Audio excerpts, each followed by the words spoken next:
दादी, आपको पता है इतने लोगों में सिर्फ मेरी सिलेक्शन हुई है।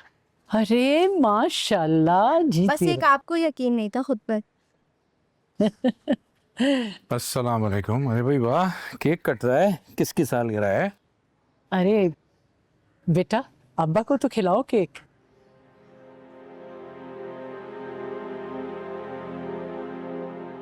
परी की नौकरी हो गई ना। कौन सी नौकरी? अरे कब से बेचारी कोशिशें कर रही थी, अल्लाह का शुक्र है कि मिल गई नौकरी। बेटी साहिबा नौकरी कर रही हैं और बाप इस काबिल भी नहीं है कि उसे इत्तला ही दे दी जाए। एक फोन नहीं कर सकती थी मुझे? लेकिन वो होने दे माँ जी, जानता हूँ इस घर में कौन कितनी अहमियत देता है मुझे। हर फैसला इन माँ बेटियों ने मिलकर ही करना होता है। अकेले चलते चलते अकेले फैसले करने की भी आदत हो गई है। बहुत खूब, बहुत खूब। ये तरबियत दी है तुमने औलाद को कि बाप के सामने कैसे जबान चलानी है और क्या जवाब देना है। मजलूमियत का बहुत शौक है तुम्हें कि सारी दुनिया तुम्हें बस सिंपैथी देती रहे। एक और नया ड्रामा शुरू हो गया यहाँ मजलूमियत का। आलम, ये क्या ऑल फॉल बोले जा रहे हो? अरे इसमें बुराई क्या है? अगर वो कुछ करना चाहती है तो करने दो उसे। हाँ हाँ, इन्हें सब कुछ करने दूं, जो ये करना चाहती हैं करने दें और तोहमतों के पहाड़ मेरे सर पे जमा कर दें। एक बात कान खोल के सुन लो जुबैदा बेगम, तुम्हारी ये बेटी ये नौकरी तो नहीं करेगी। ठीक है, नहीं करती मैं नौकरी, लेकिन आपको भी मुझसे एक वादा करना होगा।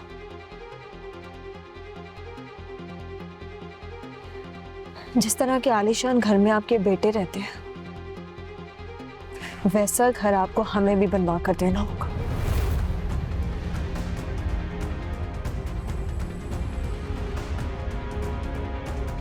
जिस तरह के आला स्कूल में वो तालीम हासिल करते हैं, वैसे ही जूबिया का एडमिशन भी किसी आला कॉलेज में करवाना। जिस तरह की सहूलियात उनको मैसर है ना, वैसी सहूलियत आपको हमें भी देनी होगी। मेरी माँ को भी काम करने वाली माँ से रखवा कर दे, ताकि मेरी माँ भी आराम करे।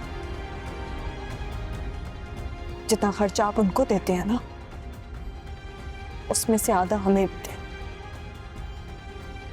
अगर आपको ये सब कुछ मंजूर है तो मैं नौकरी नहीं करूंगी।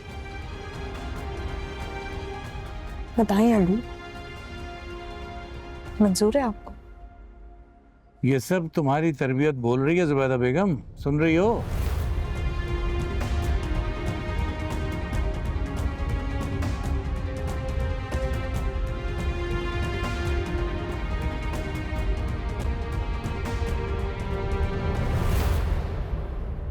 यही वजह थी जो इन लोगों की तालीम के खिलाफ था मैं, कि एक न एक दिन ऐसा आएगा कि मुझे ये सब सुनना पड़ेगा, ये देखना पड़ेगा। आलम, गलत बात मत करो। अरे तुम्हें कैसे पता इस घर का खर्चा कैसे चलता है? अरे पहले तो जुबैदा फैक्ट्री में काम करके जैसे तैसे घर चला लिया करती थी, अब गुजारा बहुत मुश्किल हो रहा है। और रही ये बात कि तुम्हें बताएं, अरे भाई तुम्हें कैसे बताएं जब तुम किसी चीज में दिलचस्पी नहीं लेते, पूछते नहीं हम लोगों को। माँ जी, आपको क्या लगता है मैं खैर खबर नहीं रखता इस घर की? कुछ देता नहीं हूँ इस घर में? अरे मैं अपनी बात नहीं कर रही, मुझे जितना खर्चा तुम देते हो मेरे लिए बहुत है, लेकिन जो खर्चा जुबैदा को देते हो वो अब घर चलाने के लिए पूरा नहीं पड़ता। तो और क्या करूं माँ जी? इन्हें जाती घर में रखा हुआ है, खुद किराए के घरों में धक्के खा रहा हूँ, और क्या करूं मैं? अरे तो तुम्हारा किराए का घर कितनी अच्छी हालत में, और जाती घर को देखो, देखा है इसका हाल? हाँ जी, आप तो ये बातें ना करें ना, आपको तो इन्हें समझाना चाहिए। अरे समझाना तो तुम्हें जरूरी है।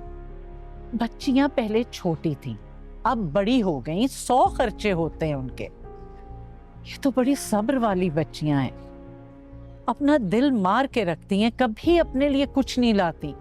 मेरा तो दिल कटता है देख के इतनी सब्र वाली बच्ची। आप ही बताइए क्या करूं मैं? 2-2 घरों की जिम्मेदारियां हैं।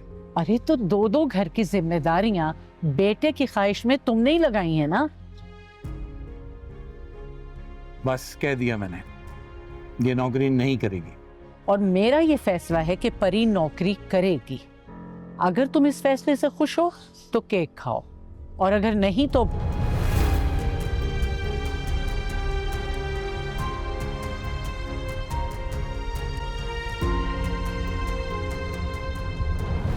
बस कर दें परीक्षा, आप भी मत करें इतना। बस कर दो बेटा, आलम की बातों को इस तरह दिल पे मत लो। अगर वो हमारे लिए कुछ कर नहीं सकते ना, तो उन्हें कोई हक नहीं पहुंचता कि हम पे सवाल करें। ऐसे नहीं कहते, जो भी हो बाप है तुम्हारा। बाप ऐसे होते हैं?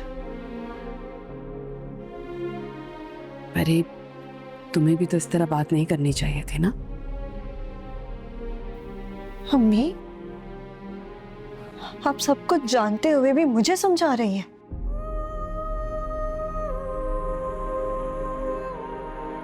पानी पिलाओ इससे, बाहर देखते हो। पानी लाती हूँ।